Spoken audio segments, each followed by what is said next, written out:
pour soutenir les policiers et les forces de l'ordre, les gendarmes aussi.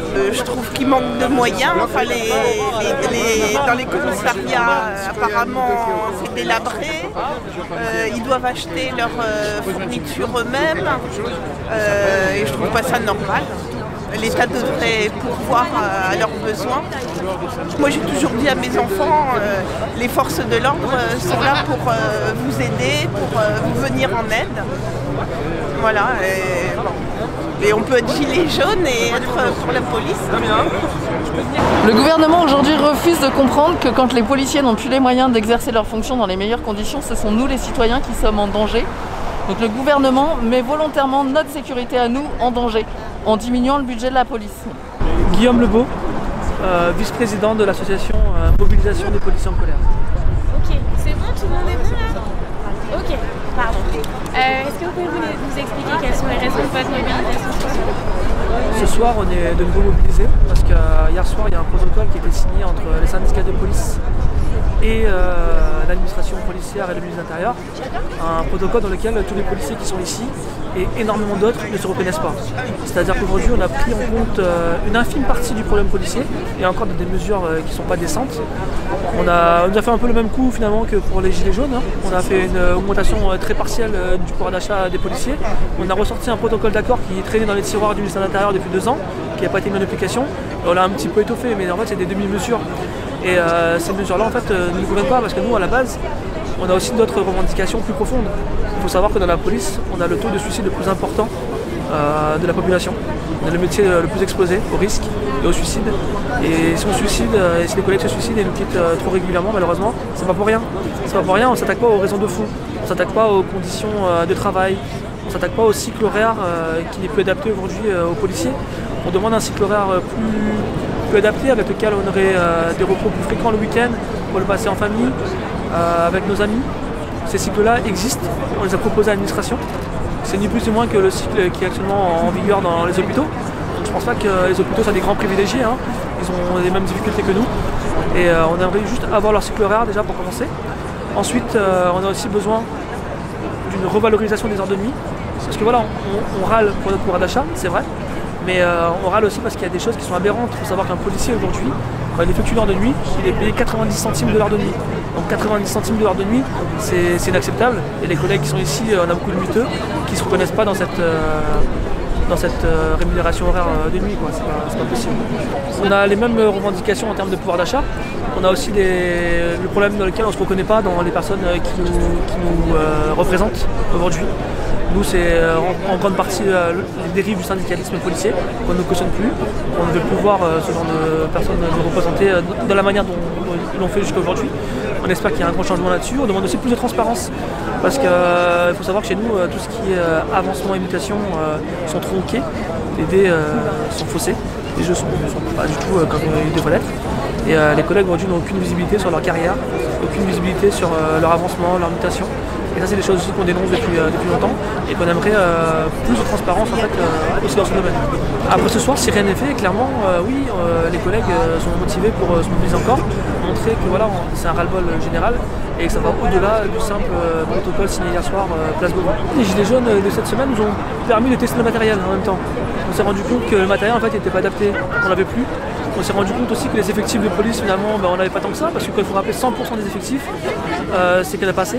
C'est qu'on ne peut pas être sur les gilets jaunes, on ne peut pas être sur les ronds-points, on ne peut pas être sur les Champs-Élysées, on ne peut pas être à Strasbourg dans le marché de Noël et en même temps devant les lycées qui manifestaient aussi en même temps à ce moment-là. Donc on se rend compte que voilà, au niveau effectif, on est arrivé à bout et il nous a permis de tester justement le dispositif policier et se rendre compte que voilà, il y avait beaucoup de choses qui n'allaient plus. J'ai des collègues qui ont dû, pour cette manifestation, s'équiper avec leurs propres moyens. Ils ont dû acheter du matériel en grande surface, des casques de vélo, des protections de jambes du magasin de foot. Voilà, les gens nous ont permis de voir que ça n'allait plus aussi chez nous. Je suis ici pour soutenir la police, pour leur pouvoir d'achat, pour qu'on les respecte. qu'on arrête de les insulter, parce qu'ils sont des hommes, ce sont des femmes et des hommes comme nous, qui ont besoin d'être respectés, qui ont une vie normale comme nous, et qui doivent avoir une vie normale. En tant qu'ancien policier, je me dois de les soutenir. L'État les abandonne et ne fait rien du tout. Et donc nous les Gilets jaunes, nous devons être là pour les soutenir, les aider à remonter la pente, à avoir une vie normale, un pouvoir d'achat conséquent. Ils sont très mal équipés. Moi, ça fait 25 ans que je suis plus policier, on était déjà mal équipés, mais là, je vois que ça n'a pas changé. Ben, il faudrait que le ministre fasse ce qu'il doit faire, équiper la police en conséquent, bien l'équiper face aux agresseurs, face aux délinquants, qu'ils puissent faire leur travail dans de très bonnes conditions, qu'ils aient l'armement conséquent, les véhicules, pas de vieux véhicules qui tombent en panne, des ordinateurs qui fonctionnent. Il y a un manque d'effectifs. Il y a eu quelques avancées, il y a eu quelques véhicules neufs qui étaient projetés, mais malheureusement le nombre de véhicules neufs projetés est en dessous de ce qu'il faudrait. Il reste encore trop de collègues qui n'ont pas assez de véhicules pour patrouiller. Moi j'ai des collègues à Strasbourg qui ont envoyé encore le compteur de leur voiture avec 500 000 km au compteur. De mesures qui semblent à première vue intéressantes, on lit dans les grandes lignes, on ne s'intéresse pas en profondeur, mais le quotidien du policier est beaucoup plus compliqué que ce qui paraît. Bien sûr, on est sensible à toute forme de soutien et il faut savoir que souvent aussi beaucoup de policiers soutiennent les Gilets jaunes. On le voit beaucoup, mais il y a beaucoup de collègues qui me disent voilà, moi je me reconnais dans le mouvement Gilets jaunes. Donc on les soutient tant que ce sont des entre guillemets bons Gilets jaunes et qu'il n'y a pas de casse et pas de violents affrontements contre les forces de l'ordre, mais c'est pas la majorité des Gilets jaunes qui cassent. Là ce soir c'est l'acte 1 de la mobilisation policière. Le mouvement Giro Bleu, c'est l'acte 1 pour entraîner acte 2, acte 3 et vous êtes motivé. Tout le monde est motivé. Nos conditions de travail qui sont de pire en pire, rien derrière de la part de notre hiérarchie. Les syndicats sont battus pour 120 balles. Moi ma vie ça vaut pas 120 balles. J'ai pas signé pour prendre tout et n'importe quoi sur la figure pour que derrière ils se battent et qu'ils nous donnent 120 balles. On n'a pas de matos. On a des cycles horaires qui nous pourrissent, on demande l'anonymisation de la procédure depuis des années, ça ne change rien. Là ils nous envoient les CRS pour nous bloquer. On n'en veut pas aux collègues parce qu'on sait très bien que c'est pas de leur ressort et je pense que sincèrement s'ils pouvaient ils nous ouvriraient le passage. Mais voilà, la décision est faite comme ça, on reste. Rien n'est réglé, c'est 120 balles, mais 120 balles ça ne paye pas les heures supplémentaires qu'on a fait, ça ne nous paye pas le matos on le paye nous-mêmes. Ça ne nous rajoute pas du matos, ça ne nous change pas nos véhicules, ça ne nous répare pas nos commissariats. On est juste devant le commissariat du 8e arrondissement, qui est un commissariat qui tombe en ruine. On peut pas rester comme ça et c'est le public qu'on accueille aussi. Nos véhicules qui sont dans des états déplorables, c'est les gens qu'on accueille aussi. C'est l'image derrière de la police qui est renvoyée et c'est l'image des citoyens et c'est pour les citoyens aussi qu'on fait ça. Et ça fait extrêmement plaisir de voir qu'ils se sont joints à nous.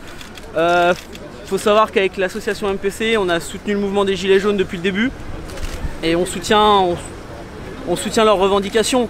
Et clairement, on a eu plusieurs Gilets jaunes qui sont venus nous voir pour nous dire qu'ils nous soutenaient et ça fait plaisir de voir que certains comprennent nos revendications et certains comprennent dans quel état on travaille et dans quel état on est à l'heure actuelle. On est bloqué par les CRS, mais c'est symbolique. On sait très bien qu'on connaît les consignes, on sait comment ça se passe.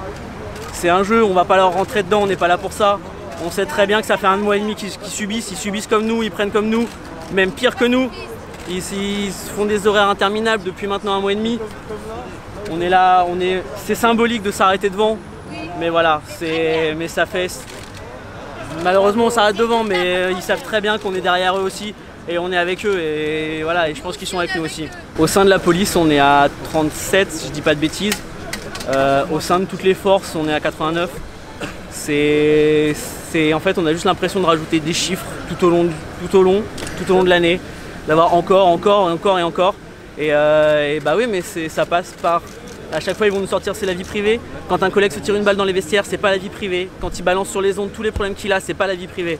Faut aussi que derrière, ils réfléchissent à ça et qu'on se retrouve autour d'une table ronde avec la hiérarchie directe, avec le ministre de l'Intérieur, avec les associations, avec les syndicats pour réfléchir à un vrai plan suicide, quelque chose qui pourrait faire avancer, parce qu'on ne peut pas se permettre de continuer comme ça à ce qu'on ait des collègues qui se suicident. Je pense que tout flic qui travaille et qui est sur le terrain depuis quelques années maintenant a au moins un de ses collègues, un de ses potes d'école qui s'est mis une balle un jour, et on ne peut pas rester à se maintenir comme ça.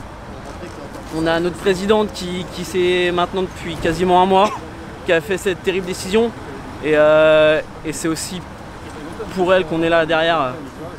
C'est aussi un dernier rassemblement pour elle.